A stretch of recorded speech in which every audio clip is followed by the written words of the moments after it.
গণ অভ্যুত্থান সৃষ্টি করতে যুগপৎ আন্দোলন, নয়াপল্টনে সমাবেশ করতে চায় বিএনপি। জাপানি রাষ্ট্রদূতের বক্তব্যের ব্যাখ্যা চাওয়া হবে বললেন পররাষ্ট্র প্রতিমন্ত্রী। বিরোধীদের সমাবেশে লোক আসতেছে নিউজ দেন, আমাদের সম্পর্কে মিথ্যা দিয়েন না। 120 টাকায় লোক ভাড়া করে বিএনপি মহাসমাবেশ করছে বললেন আমো। এবার দেখুন বিস্তারিত। গণ অভ্যুত্থান সৃষ্টি করতে যুগপৎ আন্দোলন।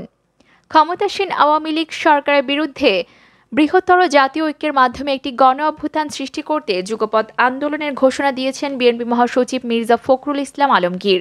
তিনি বলেন, আমরা একসাথে যুগপৎ আন্দোলন করব, এ ব্যাপারে একমত হয়েছি। ইতিমধ্যে এই কাজ আমরা শুরু করেছি। মঙ্গলবার গুলশানের চেয়ারপারসনের কার্যালয়ে গণতন্ত্র মঞ্চের সঙ্গে বিএনপির বৈঠক শেষে সাংবাদিকদের তিনি এসব কথা বলেন। মির্জা ফখরুল বৈঠকের বিষয়বস্তু তুলে ধরে বলেন, সরকার হটানোর আন্দোলন, নির্বাচন, রাষ্ট্র রূপান্তরে একসঙ্গে কাজ করতে আমরা ঐক্যমত্যে পৌঁছেছি। আমরা রাষ্ট্রের পরিবর্তনে যে কথা বলেছি সেই পরিবর্তনগুলো আমরা আরও বিস্তারিত আলোচনা করে আশা করি একমত হতে পারব। আমরা এই বিষয়টাকে দ্রুত করার জন্য পরবর্তীতে আরও কয়েকটি আলোচনায় বসব এবং শেষ পর্যন্ত চূড়ান্ত পর্যায়ে পৌঁছাবো বলে আমরা নিশ্চিত। তিনি বলেন, ইতোমধ্যে বাংলাদেশের জনগণের মধ্যে প্রচণ্ড রকমের একটা আগ্রহ, উদ্যম সৃষ্টি হয়েছে আন্দোলনের মধ্য দিয়ে এই সরকারের পতনের লক্ষ্যে। আমরা সিদ্ধান্ত নিয়েছি যে এই বিষয়কে ত্বরান্বিত করার জন্য আমাদের রাজনৈতিক দলগুলোর সঙ্গে আলোচনার ভিত্তিতে আমরা দ্রুত করা যায় সেই জন্য একটা লিয়াজো কমিটি আমরা গঠন করব, যার মাধ্যমে আমাদের লক্ষ্য, আমাদের দফাগুলো, আমাদের কর্মসূচি, রূপরেখা সবগুলো থাকবে। এ ব্যাপারে আমরা একমত হয়েছি। আমরা বিশ্বাস করি যে সরকার পতনের লক্ষ্যে বৃহত্তর জাতীয় ঐক্য সৃষ্টি করার মধ্য দিয়ে, আপাতত যুগপৎ আন্দোলনের মধ্য দিয়ে আমরা আন্দোলনকে আরও বেগবান করতে পারব এবং জনগণের সক্রিয় অংশগ্রহণের মধ্য দিয়ে আমরা এদেরকে পরাজিত করতে সক্ষম হব। জাতীয় সমাজতান্ত্রিক দল জেএসডি সভাপতি আসম আব্দুর রাব বলেন, বাংলাদেশের জন্য আজকের এই দিনটি একটি ঐতিহাসিক দিন। সারা পৃথিবীর কাছে আজকে মেসেজ যাবে যে বাংলাদেশের জনগণ রাতের অন্ধকারে যারা ভোট চুরি করেছে, অনৈতিকভাবে, অবৈধভাবে ক্ষমতায় আছে, তাদেরকে সরানোর জন্য বৃহত্তর জাতীয় ঐক্যের সৃষ্টির মাধ্যমে রাজনৈতিক দলগুলো ঐক্যবদ্ধ হয়ে এই স্বৈরাচারের শুধু পতন ঘটাবে না, রাষ্ট্র মেরামত করবে, সংস্কার করবে, সংবিধান সংস্কার করবে এবং আন্দোলন ও নির্বাচন দুইটাই একসাথে করবে। অপরদিকে নয়াপল্টনে সমাবেশ করতে চায় বিএনপি। আগামী 10 ডিসেম্বর রাজধানীর নয়াপল্টনে মহাসমাবেশ করতে চায় বিএনপি। সমাবেশের অনুমতি পেতে Dhaka metropolitan police commissioner Khandakar Golam ফারুকের সঙ্গে সাক্ষাৎ করেছে বিএনপির একটি প্রতিনিধি দল। সকাল 10টার দিকে মিন্টো রোডের ডিএমপি কমিশনারের কার্যালয়ে এই সাক্ষাৎ করেন তারা। পরে বেলা 11:30টার দিকে ডিএমপি সদর দপ্তর থেকে বেরিয়ে বিএনপির ঢাকা মহানগর উত্তরের আহ্বায়ক আমানুল্লাহ আমান বলেন, খালেদা জিয়ার মুক্তি এবং নির্দলীয় সরকারের অধীনে সংসদ নির্বাচনের দাবিতে বিভাগীয় শহরে ধারাবাহিক গণসমাবেশ করেছে বিএনপি। এর ধারাবাহিকতায় আগামী 10 ডিসেম্বর ঢাকায় মহাসমাবেশ করব আমরা। সমাবেশে বিএনপির নেতাকর্মীদের আসতে যাতে বাধা দেওয়া না হয় এবং আওয়ামী লীগের নেতাকর্মীরা যেন কোনো শৃঙ্খলা বিশৃঙ্খলা তৈরি করতে না পারে সেসব বিষয়ে জানানো হয়েছে ডিএমপি কমিশনারকে। আমান আরও বলেন, বেশ কয়েকটি বিভাগীয় শহরে আমাদের সমাবেশ হয়েছে। এছাড়া আগামীতে আরও 6টি বিভাগীয় শহরে সমাবেশ করার কথা রয়েছে।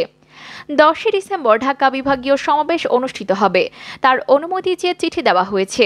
ডিএমপি কমিশনের পক্ষ থেকে বলা হয়েছে তারা আলোচনা করে আমাদের জানাবেন। বিএনপি নয়াপল্টন কেন্দ্রীয় কার্যালয়ের সামনে শান্তিপূর্ণ গণসমাবেশ করতে চায় বলেও উল্লেখ করেন আমানুল্লাহ আমান। সমাবেশকে কেন্দ্র করে যাতে গণপরিবহন বন্ধ করে দেওয়া না হয় সে বিষয়েও ডিএমপি কমিশনারের কাছে জানানো হয়েছে বলে উল্লেখ করেন তিনি। এ সময় ঢাকাসহ দেশের বিভিন্ন জায়গায় বিএনপির নেতাকর্মীদের গ্রেফতার করা হচ্ছে বলে অভিযোগ করেন আমানুল্লাহ। অপরদিকে জাপানি রাষ্ট্রদূতের বক্তব্যের ব্যাখ্যা চাওয়া হবে বললেন পররাষ্ট্র প্রতিমন্ত্রী। একাদশ জাতীয় সংসদ নির্বাচন নিয়ে জাপানের রাষ্ট্রদূত ইতো নাওকির বক্তব্য অনাকাঙ্ক্ষিত বলে মন্তব্য করেছেন পররাষ্ট্র প্রতিমন্ত্রী শাহরিয়ার আলম। তিনি বলেছেন, ওই বক্তব্যের জন্য জাপানের রাষ্ট্রদূতের কাছে ব্যাখ্যা চাওয়া হবে। বিদেশি কূটনীতিকরা শিষ্টাচার লঙ্ঘন করলে সরকার কঠোর হবে।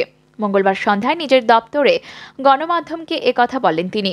গত 14 নভেম্বর রাজধানীতে মিট দ্য অ্যাম্বাসেডর অনুষ্ঠানে জাপানের রাষ্ট্রদূত ইতো নাওকি বলেন, গত নির্বাচনে আগের রাতেই পুলিশ ব্যালট বাক্স ভর্তি করেছিল বলে আমি শুনেছি। অন্য কোনো দেশে এমন দৃষ্টান্ত নেই।